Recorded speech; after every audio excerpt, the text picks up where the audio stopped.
Story 1. The Passenger in the Fog. It was a cold autumn night when Jake decided to take a shortcut home after a late night shift.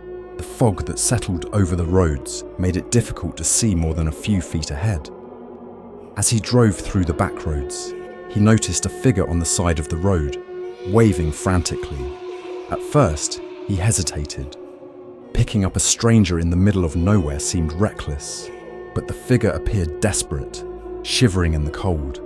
Against his better judgment, Jake pulled over. The woman who got into the car looked frazzled, her clothes tattered and wet from the fog. She thanked him repeatedly, saying her car had broken down up the road. There was something odd about her demeanor. Her hands trembled uncontrollably, and she kept glancing over her shoulder as if she was expecting something, or someone, to follow her.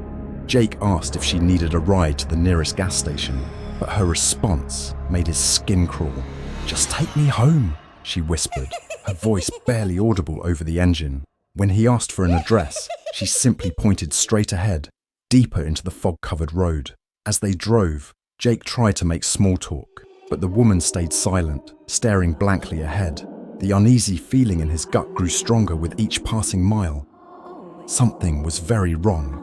Then, without warning, she started to scream, a blood-curdling sound that filled the car.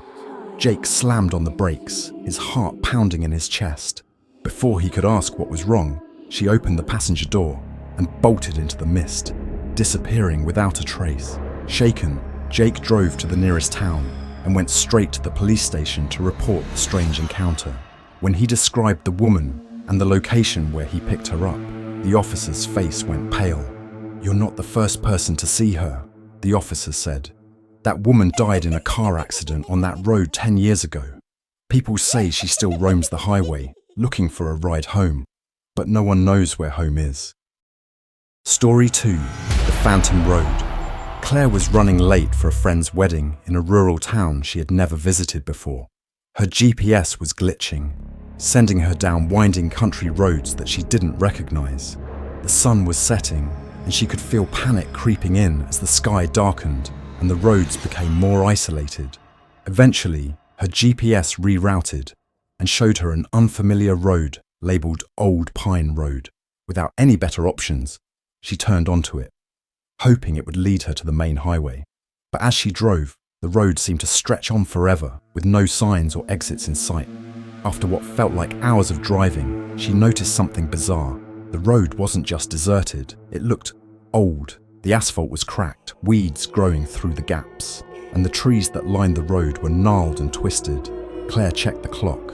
It was 8:30 p.m, but it hadn't moved in over an hour. Feeling a growing sense of dread, she sped up, desperate to find a way out. That's when the headlights behind her appeared.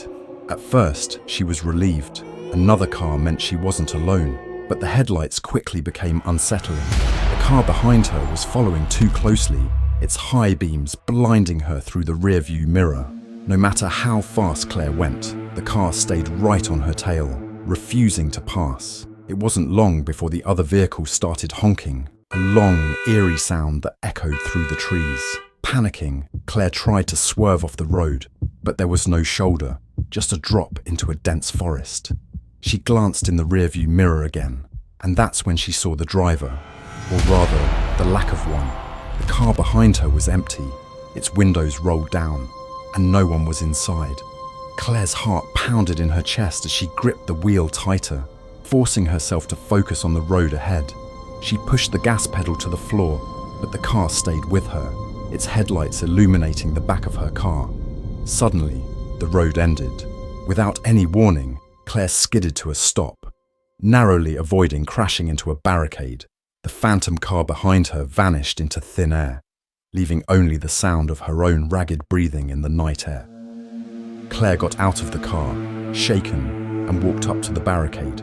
A faded, weather-beaten sign hung from it, barely legible under the dim moonlight. Old Pine Road, closed since 1978.